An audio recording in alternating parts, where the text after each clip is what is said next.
இந்தியாவ பொறுத்தவரைக்கும் கண்டிப்பா அவங்க வந்து ஒரு கான்ஃபிடன்ஸோட தான் உள்ள வரணும். முன்னாடி நைட்டே இப்ப வந்து யோசிச்சுட்டு இருந்திருப்பாரு சுப்மன் கில். என்ன மாரி ஃபீல்டு செட்டப் வைக்கலாம்? எத பண்ணா அவைங்க என்ன பண்ணுவோம்? என்ன ஆவானுங்க? அப்படின்னு சொல்லி கண்டிப்பா அவர் நெறைய யோசிச்சுட்டு இருந்திருப்பாரு. ஸோ அதெல்லாம் வச்சு பார்க்கும்போது எனக்கு வந்துட்டு கான்ஃபிடன்ஸ் ஹையா தான் வரணும் இதுல நம்ம அப்படின்றது தான் என்னோட எதிர்பார்ப்பு.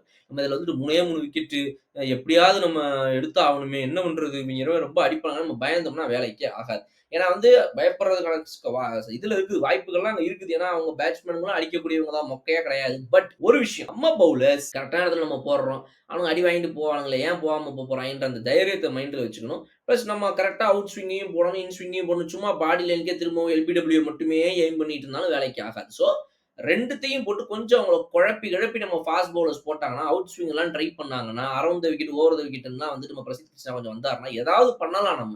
அத வுட்டுட்டு நம்ம வந்துட்டு இதே மாரி வந்து சிம்பிள் பவுலிங்க வந்துட்டு ரொம்ப நேரம் போட்டு, ஏதாவது இந்த மேஜிக்கல் டெலிவரீஸ் அப்பப்ப திடீர்னு அப்படி எடுத்துட்டு அப்புறம் காணுமே எங்க கண்டுபிடி பார்ப்போம் அப்படின்னு சொல்லி இந்த மேஜிக் பண்றது, சின்ன குழந்தைகள ஏமாத்துறது மாரி வந்துட்டு அப்படி பண்ணிட்டு காணுமே இல்லையே அப்படின்ற மாரிலாம் பண்ணக்கூடாது நம்ம. எல்லா பாலும் அற்புதமா போட்டோம். நம்மகிட்ட கையில மேட்ச் இருக்குது. ஜெயிக்கிறோம்.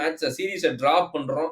வெறித்தனமான ஒரு வெற்றிய நம்ம திரும்ப காட்டுறோம். நீயும் 2 மேட்ச் ஜெயிச்ச, நானும் 2 மேட்ச் ஜெயிச்சேன். 1 மேட்ச் டிராவா போச்சு. இப்ப நீயும் நானும் ஈக்குவல்.